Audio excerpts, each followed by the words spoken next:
నీవు కాని దాని గురించి ఆలోచించుకో. ఎందుకంటే నీ ప్రయత్నం నువ్వు చెయ్యి.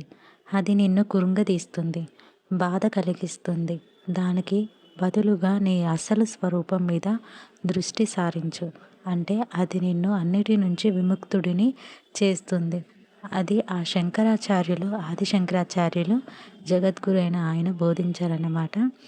కృష్ణ భగవానుడు ప్రయత్నం మనం చేసుకుంటూ పోతే రిజల్ట్ అనేది ఆటోమేటిక్గా అదే వస్తుంది. ఎందుకంటే ఏమి జరిగినా, ఏది జరిగినా జరిగిందేదో మంచికే జరుగుతుంది. జరుగుతున్నది మంచికే జరుగుతుంది. జరగబోయేది కూడా మంచిగే జరుగుతుంది. నీవేమి పోగొట్టుకున్నావని విచారిస్తున్నావు? ఇక్కడ ఎవ్వరు నీవేమి తెచ్చావని పోగొట్టుకుంటావు చెప్పు? నీవేమి సృష్టించావని నీకు నష్టం వాటిల్లింది?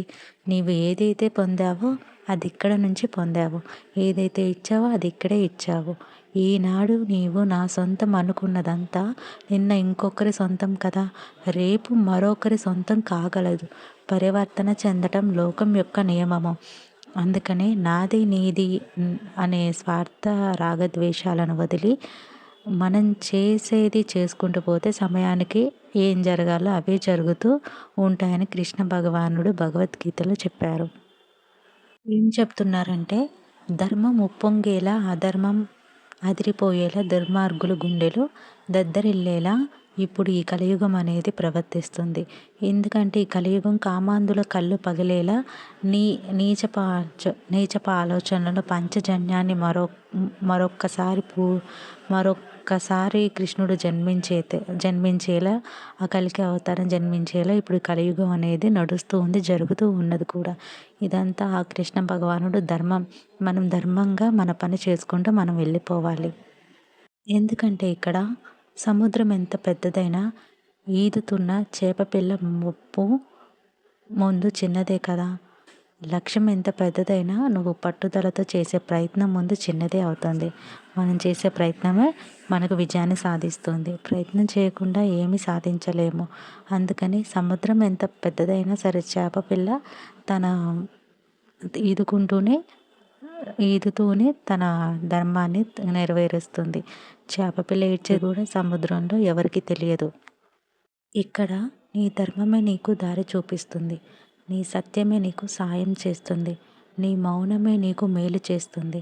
నీ సాధనే నీకు సాధించి చూపిస్తుంది. నీ భక్తి నిన్ను భగవంతుని దగ్గరకు చేర్చుతుంది కూడా.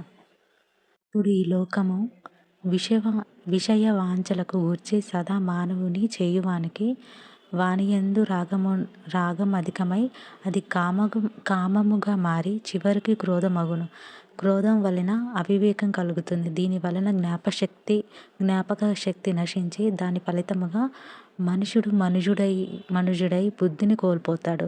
చివరికి అధోగతి చెందును. అంటే ఏమీ చెందకుండా అధోగతి అనేది చెందుతాడు, అతను పొందుతాడు. మన మనసుని ఎప్పుడు వాంఛలతో నింపరాదు.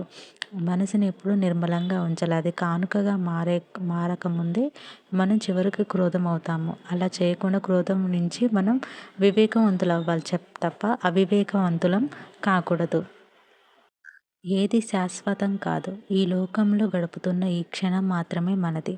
నిన్న అనేది తీరిపోయిన రుణం, రేపు అనేది దేవుడిచ్చిన వరం అని భగవద్గీతలో శ్రీకృష్ణ భగవానుడు అర్జునుడికి బోధించాడు. ఈ క్షణమే నీ జీవితం అర్జున. ఈ క్షణమును లేచి యుద్ధం చెయ్యి అర్జున అని చెప్పారు. నీ ప్రయత్నం నువ్వు చెయ్యి అర్జున. నీ ప్రయత్నమే చేయకుండా జీవితంలో చీకట్లు కమ్మినప్పుడు ఎవరు తోడు రారు, నీ నీడతో సహా. ఎందుకంటే చివరిదాకా ఒంటరిగానే పోరాడాలి. ఇక్కడ రుణానుబంధం అనేది నువ్వు చేసుకున్న పూర్వజన్మలో కర్మల భాగంగానే ఇక్కడ బంధాలు అనేది ఏర్పడతాయి అర్జున. ఇక్కడ నువ్వు చేసే కర్తవ్యము నీది. ఒక రోజు తీరిపోయాక నువ్వు ఈ లోకాన్ని సృష్టిని విడిచి పోవాల్సిందే అని కృష్ణుడు భగవానుడు భగవద్గీతలో చెప్పారు.